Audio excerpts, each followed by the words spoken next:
E aí pessoal, tudo bem? Estamos aqui novamente, no seu canal Licitação e Gestão para tratar mais uma vez de algum tema relevante sobre licitações e contratos administrativos, esse mundo complexo, vasto, muita informação, não é verdade? Bom, para quem não me conhece, meu nome é Frederico, sou servidor público federal há mais de 25 anos e leciono nessa área desde 2013.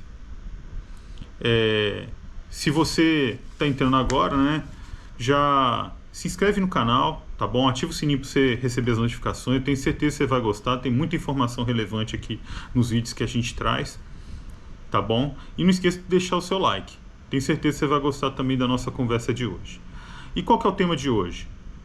Hoje o tema é agente de contratação e sanções administrativas. Então vem comigo, vamos conversar, vamos entender isso aí, mas só depois da vinheta.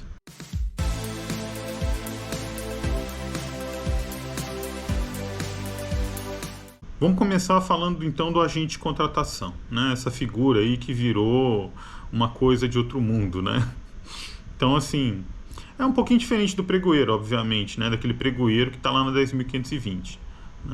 O que a gente tem assim de aspectos um pouco mais diferentes nesse sentido? É que na égide da Lei 8.666, nós tínhamos a figura da comissão de licitação. Tá? É isso que mudou. Então vamos lá. Começava com a comissão de licitação, para aquelas modalidades antigas que nós já conhecemos, basicamente o que? Carta convite, tomada de preço e concorrência. E aí tinha uma comissão formada no mínimo com 3 membros, poderia ser mais, obviamente, e eu fui presidente de comissão já no passado, quando eu comecei. Depois, com o advento da 10.520, veio a modalidade de pregão e a figura do pregoeiro surgiu. O que tem diferente? O pregoeiro responde sozinho. Na comissão há uma responsabilidade entre os membros da comissão. Todos eles respondem juntos. Então essa é a principal característica, assim, no meu entendimento. Beleza, o tempo passou e aí surgiu a 14.133 em 2021 e trouxe a figura do agente de contratação. Com base nessa lei, o agente de contratação, ele basicamente atua no pregão e na concorrência. E no caso do pregão, ele recebe um nome especial que é de pregoeiro. Tá bom? Então, é o agente de contratação com um nomezinho um pouquinho diferente, tá? Que é o pregoeiro. Ainda tem alguns detalhes, Quando você vai tratar de contratações de bens ou serviços especiais, e aí você tem a possibilidade de, ao invés de ter um agente de contratação, você ter uma comissão de contratação, que também é bem similar à comissão de licitação que estava lá na Lei 8.666, contando com no mínimo 3 membros, sendo um presidindo essa comissão, tá? E essa comissão também atuará quando a gente adotar a modalidade de diálogo competitivo. O que mais? Além disso, a gente também não pode esquecer que o agente de contratação, ele tem que ser um servidor do quadro permanente do órgão. Então eu não posso pegar um comissionado para ele ser agente de contratação de acordo com a Lei 14.133, tá? Tem que ser um cara do quadro. Eu posso pegar um servidor de outro órgão? Posso, desde que ele seja do quadro permanente daquele órgão. Então ele vem como um requisitado, esse é o termo que nós utilizamos. Tá bom? Então ele vem para o órgão. Então vamos dar um exemplo aqui. Eu trabalho no Ministério Público, aí vem um colega lá da CGU, Controladoria Geral da União, ele é requisitado e ele assume o cargo de pregoeiro lá no Ministério Público. Algum problema? Não, problema nenhum. Ele é do quadro permanente, ele passou em concurso de provas ou de provas e títulos, e aí ele ingressou na carreira, no serviço público, Então ele pode, tá?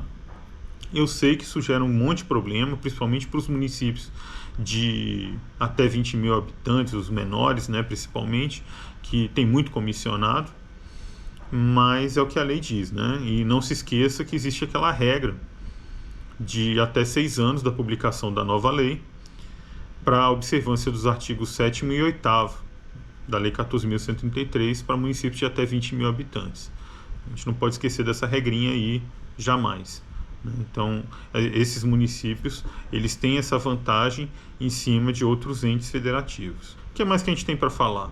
A questão da segregação de funções. O pregoeiro, né, ainda na legislação antiga e tudo, ele não podia fazer o edital de licitação, tá? Por quê? Porque ele faz parte, no entendimento do TCU, da fase interna, obviamente, realmente faz, mas ele faz parte dessa etapa de planejamento. E seria um problema que implicaria em questões de segregação de função, né? Eu, particularmente, eu não concordo, tá? Eu não vejo maiores problemas de um pregoeiro elaborar o edital de licitação, não vejo mesmo, mas assim, é o que o TCU apregou, né? E a nova lei tem reforçado essa questão da segregação de funções. Então o pregoeiro não pode fazer isso, né? E o agente de contratação também não pode elaborar o edital. O que ele tem que fazer é dar uma revisada, né? Ele não pode nem assinar o edital, tá bom? No entanto, tem aquela questão que todo mundo está falando, porque o agente de contratação é uma figura diferenciada nesse novo arcabouço jurídico, aquela questão de dar impulso à licitação.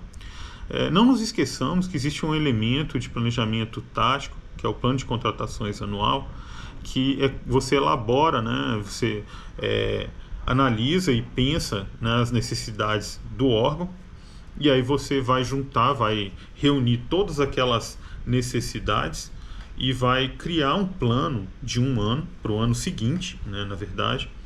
Então é um plano dizendo assim, ano que vem vai ter essa licitação. Pronto, é isso. Em linhas gerais é isso, tá? E aí no ano seguinte você começa a executar. E aí tem que ter um cronograma, né? E se você não tiver alguém que fique em cima, que administre esse cronograma e cobre das pessoas certas para que os documentos comecem a sair, serem elaborados e tudo, isso não vai para frente, né? O cronograma começa a ser furado. Então penso eu que ele entra nesse aspecto. Bom, já falamos bastante, né, do agente de contratação aqui, eu acho que fomos até bem longe, e eu acho que agora é o momento da gente falar do que é sanção. Sanção é uma forma de você penalizar um agente privado, né, que tem interesse em participar da licitação, ou então ele já foi contratado. Então essas sanções servem para você penalizar essas pessoas, tá?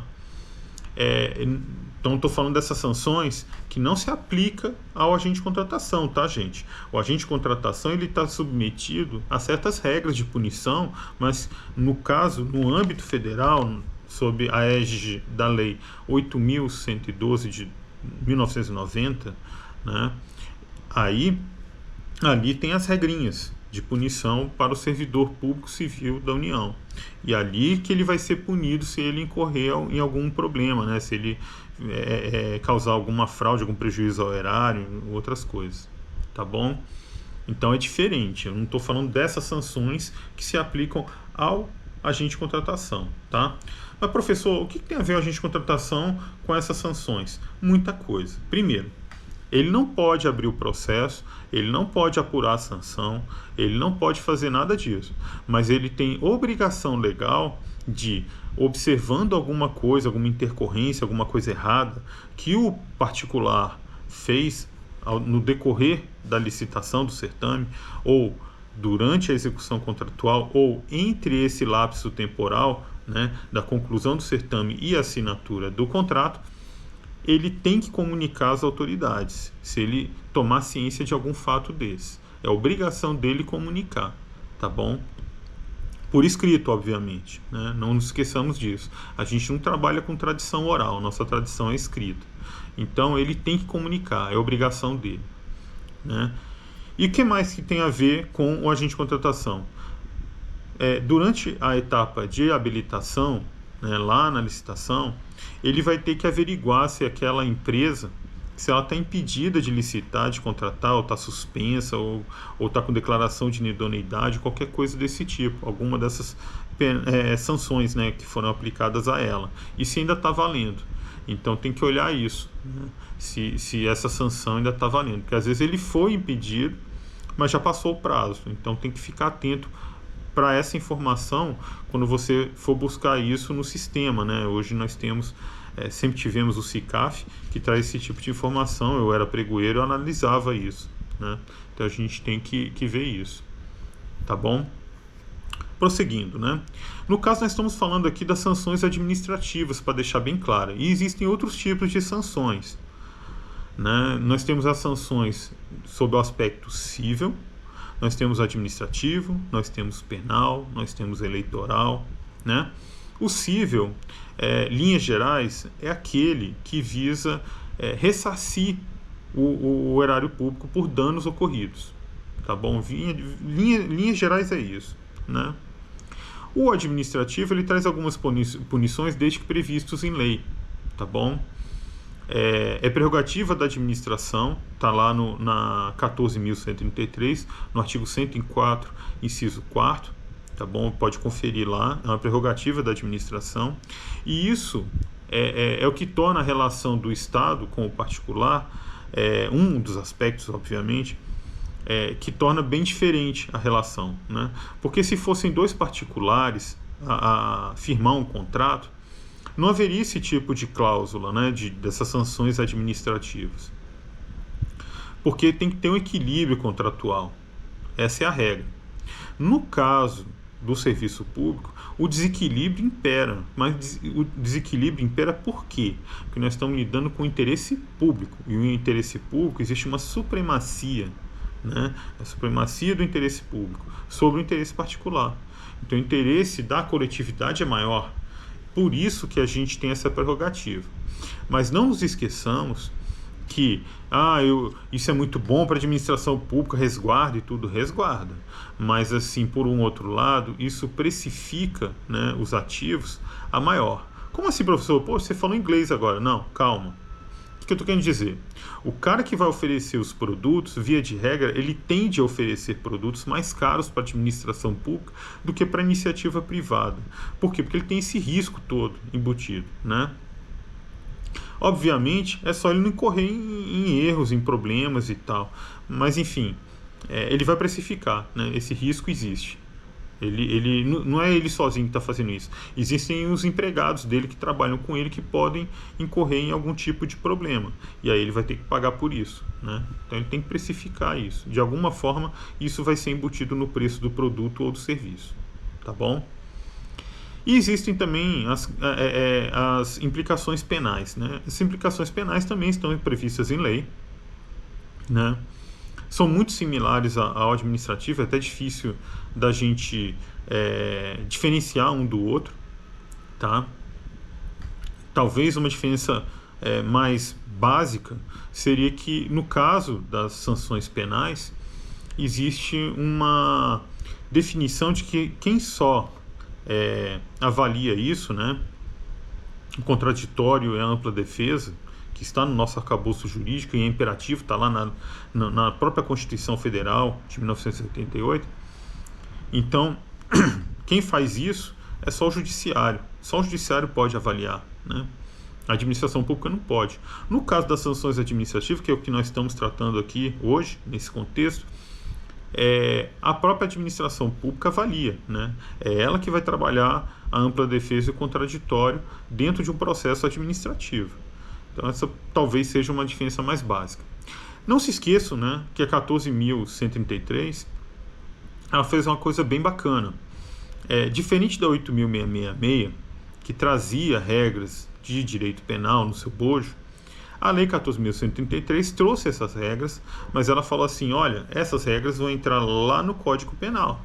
Ou seja, colocou os pingos nos is, né? Colocou cada macaco no seu galho. Eu acho isso bacana, né? Eu acho interessante para fins, inclusive, de organização, né, legislativa. Lembrando que essas regras penais, diferente das demais regras, né, elas passaram a ser observadas obrigatoriamente a partir da publicação dessa lei, da 14.133, lá em 1º de abril de 2021. Né? E aquelas regras penais que estavam na 8.666, elas foram revogadas logo de cara. As outras regras da 8.666 ainda estão vigentes, né, pelo prazo de 2 anos, como vocês bem sabem, e vão ser revogadas agora, 1º de abril de 2023, né? Nós estamos falando aqui nesse vídeo, nós estamos aqui hoje em 2023, e lembrando que as regras não vão deixar de ser aplicadas de imediato, que existe uma questão de ultratividade da lei, né? Os contratos que estão sendo firmados ainda com base na legislação antiga, eles ainda serão observados, né, nos contratos que foram firmados, até que eles percam a sua vida, né, legal, tá bom? Então, essas são as regras básicas. Bom, mas e aí? Quais são os objetivos dessas sanções administrativas? De acordo com o manual do TCU, de aplicação de sanções, eu vou deixar o link aqui, mas eu quero já deixar bem claro que esse manual, apesar de ter sido muito bem construído, né, os servidores se debruçaram para desenvolver esse material, ele está todo baseado na legislação antiga, tá, gente? Porque ele é de 2020. Mas eu vou deixar o link aqui, vocês podem estudar e tentar aplicar ele na Lei 14.133, né? Porque tem muita coisa ainda semelhante. Então dá para vocês aplicarem alguma coisa, entenderem e tal, e adotarem alguns entendimentos, tá bom? Eu vou deixar o link aqui e vocês estudam, né? A gente sempre está estudando, essa que é a verdade, nunca para de estudar, né? Mas de acordo com esse manual, existem dois objetivos, né? O objetivo educativo e o repressivo, tá? O Marçal Justem Filho, ele já trata, né, sobre 3 aspectos. Ele fala que tem 3 objetivos. É o repressivo, o preventivo e um outro aspecto que é o de desincentivo, né? Bom, assim, em linhas gerais, acho que não estão falando coisa muito diferente um do outro, né? O que a gente tem que entender é que existem medidas que podem ser adotadas para que aquele problema não se repita ou não ocorra mais e tal. Ele tem um caráter educativo e preventivo. E existe o aspecto que é o repressivo. A pessoa já fez uma coisa errada, né? Já cometeu uma fraude, né?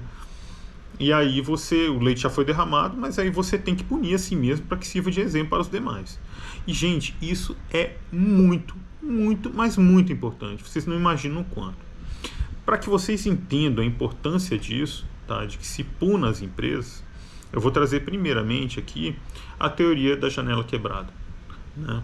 Você não sabe o que é isso, ou pelo menos a maioria aí que está me assistindo não sabe o que é a teoria da janela quebrada, tá bom? A teoria da janela quebrada foi um experimento desenvolvido por alguns professores estudiosos lá da Universidade de Stanford, nos Estados Unidos, e eles resolveram analisar a dinâmica de alguns ambientes sociais lá nos Estados Unidos para ver como é que eles se comportavam. Então, o que eles fizeram? Pegaram 2 carros da mesma marca e modelo, mesma cor, tal, colocaram um lá no Bronx, que era um bairro tido como um bairro pobre, lá em Nova York, e colocaram um carro idêntico lá em Palo Alto, na Califórnia, que é um bairro de ricos, tá? De pessoas mais abastadas. E eles observaram durante uma semana o que acontecia com esses 2 carros que estavam estacionados na rua, né? O que estava no Bronx, coisa de, sei lá, 2, 3 dias, já estava todo depenado, né? A população local foi lá, roubou roda, pneu, som do carro, detonou o carro, né? Quebrou, destruiu o carro. Foi coisa muito rápida. E o de Palo Alto ficou intacto, tá? Ninguém mexeu. Mas é porque o pessoal é rico, tá? Não é isso, tá? Para que vocês se surpreendam, eu vou contar o desenrolar dessa história. Eles resolveram na semana seguinte adicionar um componente diferente no carro lá que estava estacionado em Palo Alto. Eles quebraram uma janela do carro, apenas uma janela. E isso foi suficiente para desencadear toda uma reação das pessoas locais ou dos transeuntes, né? E o carro em uma semana estava todo depredado, depenado também, assim como lá no Bronx. Poxa, mas não é bairro de rico? A questão não é essa. O que eles identificaram é que existe uma relação, tá, de causalidade entre a falta de punição e a ocorrência do crime, tá, o delito, né? Então, alguém quebrou o vidro, não aconteceu nada, o carro continua lá com o vidro quebrado, sem ninguém fazer nada, sem mexer, sem guinchar. e as pessoas sentiram a vontade para poder depredar aquele veículo, porque ele estava ali disponível e eu podia fazer o que eu quisesse que não ia acontecer nada. Essa foi a sensação, ou seja, uma sensação de impunidade e desleixo. Existe uma relação forte entre desordem e criminalidade. Com base nisso, inclusive, vocês veem como é que esse experimento trouxe alguns resultados interessantes para o mundo, né? Foi com base nele que se desenvolveu aquele projeto lá de Nova York de criminalidade zero, né? Tolerância zero para o crime. E eles começaram pelo metrô, que o metrô era muito abandonado, não era seguro e tal. Então eles começaram a arrumar limpeza, questão de higiene, né? Arrumaram os cestos de lixo, organizaram tudo, limparam os carrinhos do metrô que estavam tudo pichado, e começaram a mudar todo o ambiente. E quem estivesse depredando ou sujando ali o ambiente, né, era punido exemplarmente. E o metrô passou a ser muito seguro. E isso começou a se irradiar para o resto da cidade. Eles começaram a aplicar essas medidas para o restante da cidade de Nova York. E tiveram excelentes resultados. Então veja você que essa conversa de que está acontecendo muito problema, muita fraude, muita coisa e tal, eu vou aumentar a punição, né? A punição vai ser mais severa na legislação do que era antes. E eu acredito que isso vai resolver. Não vai resolver. Se você não resolve a questão da impunidade, vai continuar do mesmo jeito. Você pode aumentar a pena, assim, de multa, não sei quantas vezes, você pode aumentar o tempo de prisão, né, de reclusão e tal, que não vai resolver. Não vai resolver. Tá bom? O problema realmente central é da impunidade. Então nós temos que ter uma sensação de que a pessoa, se fizer algo errado, ela será punida, tá? Que servirá de exemplo.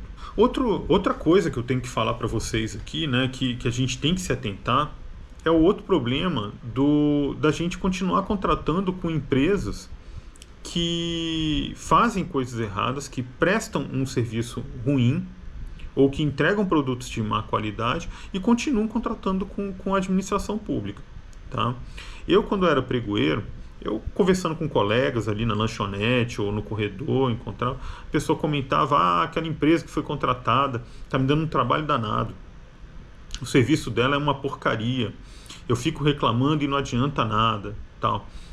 E eu falava pro colega, né? Eu falava, olha, você tem que punir, você tem que apresentar um documento, né, relatando esses problemas para que a administração abra um processo administrativo para poder avaliar o que está ocorrendo e, se for o caso, punir a empresa. Porque o que acontece? A gente não vai punir também de cara a empresa. Vou suspender ela logo de licitar. Também não é o caso. A gente tem que entender qual é o problema que está acontecendo e tem que dosar essa pena. A gente tem que ter isso. Afinal de contas, nós temos o princípio da proporcionalidade e da razoabilidade. Então você tem que dosar. Você não pode ser uma pena desproporcional ao dano que está sendo causado ou os problemas que estão sendo gerados. Por que eu estou falando isso? Porque digamos que a gente consiga punir com a suspensão. Aí na próxima licitação essa empresa não vai participar. E aí a chance de eu selecionar uma empresa que preste o melhor serviço vai ser maior. Tá? Se não, o que acontece? Se ninguém faz nada, no próximo certame eu vou licitar, essa empresa vai vir com preço melhor e ela vai ganhar e vai continuar gerando transtorno. Tá? A Lei 14.133 trouxe alguns aspectos muito interessantes no seu bojo, que é a questão do ranqueamento. Em vários pontos ela fala dessa questão, né, da possibilidade de ter um ranqueamento de empresas, para você começar a entender qual que é a empresa que presta um bom serviço e qual que presta um mau serviço. Tá? Isso é muito interessante, eu tenho falado aqui nos meus vídeos, tá? E espero que isso seja aplicado muito em breve. Bom, a gente já falou aqui de várias coisas, mas a gente ainda não falou quais são os atos que são passíveis de punição na esfera administrativa. Eu vou colocar aqui na tela para você ir acompanhando, tá bom? E vou falando aqui quais são elas, a gente vai lendo junto. Primeiro, está lá no artigo 155 da Lei 14.133, o inciso primeiro fala dar causa à inexecução parcial do contrato. O 2 fala dar causa à inexecução parcial do contrato que cause grave dano à administração, ao funcionamento dos serviços públicos e ao interesse coletivo. Para mim, esse inciso segundo, na verdade, ele é um subgrupo do inciso primeiro, né? Os dois são a mesma coisa, é inexecução parcial, só que o segundo é um caso específico. Eu acho que o legislador quis só dar uma ênfase especial nesses casos, tá bom? E o terceiro fala da inexecução total. Todos esses casos, obviamente, são casos relacionados a problemas já da vida contratual, porque existem atos que nós vamos ver aqui que estão relacionados ao certame. Ele acontece durante a execução do certame. E existem problemas que são observáveis durante a vida contratual. E existem ainda alguns poucos que ocorrem entre o fim do certame e a assinatura do contrato, né? Isso já existia também na legislação antiga, né? Mas na Lei 14.133 também existe. Vamos prosseguir aqui com a leitura. Deixar de entregar a documentação exigida para o certame. Esse aí já é um caso que está relacionado com o momento do certame, né? O desenrolar da licitação em si, tá bom? Já não é da vida contratual. Não manter a proposta, salvo em decorrência de fatos pervenientes devidamente justificado, que também está ligado ao certame. O 6. Não celebrar o contrato e não entregar a documentação exigida para a contratação quando convocado dentro do prazo de validade de sua proposta. Olha aí o que eu estava falando, né? Esse aí é um dos casos de que você está entre o fim do certame e a efetiva assinatura do contrato. Então ainda não começou a vida contratual. Então a gente está aí nesse meio tempo aí. Tem também o inciso 7º, que fala em ensejar o retardamento da execução ou da entrega do objeto da licitação sem motivo justificado. O 8º fala apresentar declaração ou documentação falsa exigida para o certame ou prestar declaração falsa durante a licitação ou a execução do contrato. Ainda temos no inciso 9º fraudar a licitação ou praticar ato fraudulento na execução do contrato. Aí entra os dois, né? O certame e o contrato. O 10. Comportar-se de modo inidôneo ou cometer fraude de qualquer natureza. O 11 é praticar atos ilícitos com vistas a frustrar os objetivos da licitação. E aí a gente faz uma pausa aqui para lembrar vocês quais são os objetivos da licitação, gente. Eu estou falando toda hora. Vai conferir lá no artigo 11. Lá estão listados quais são os objetivos. E o parágrafo único fala que o instrumento que vai ajudar no alcance desses objetivos é a governança das contratações.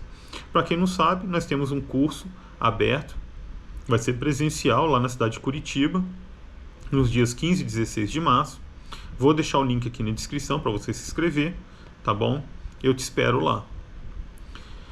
E vamos ao último inciso, inciso 12.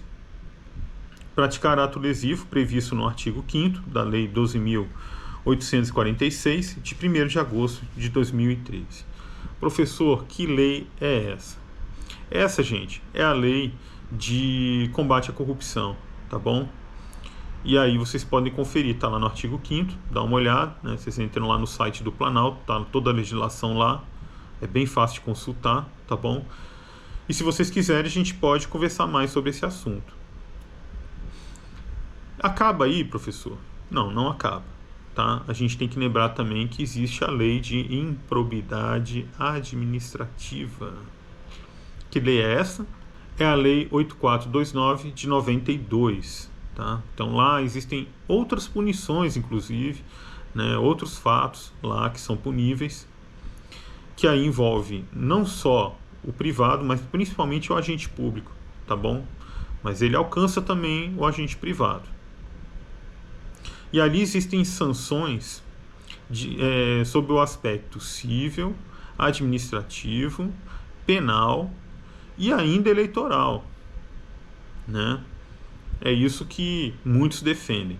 Alguns ainda defendem que na verdade não é nada disso, tá? Que aquelas sanções que estão lá na lei de improbidade administrativa, ela tem um aspecto próprio, tá?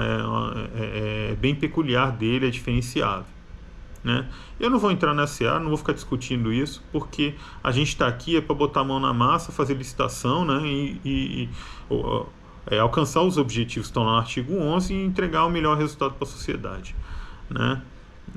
Deixa para os juristas, o pessoal da academia ficar discutindo isso com maior profundidade, tá bom? Pessoal, eu acho que era isso que a gente tinha para conversar hoje, tá? Espero que vocês tenham gostado do vídeo, espero que ele seja útil para você, para aumentar a sua compreensão desse arcabouço legal aí, dessas questões, né? Tentei enriquecer bastante, vocês viram que eu trouxe uma teoria diferente aí para vocês conhecerem, para enriquecer, tá bom? E é isso. Mais uma vez eu peço aí, né? Deixa o like se você gostou, tá bom? Comenta também, vamos conversar, eu tô aqui para isso, para te ajudar, para seguir de mãos dadas com você nesse caminho, nessa jornada, tá? E é isso. Fiquem todos com Deus aí e até o próximo vídeo, tá bom? Até mais.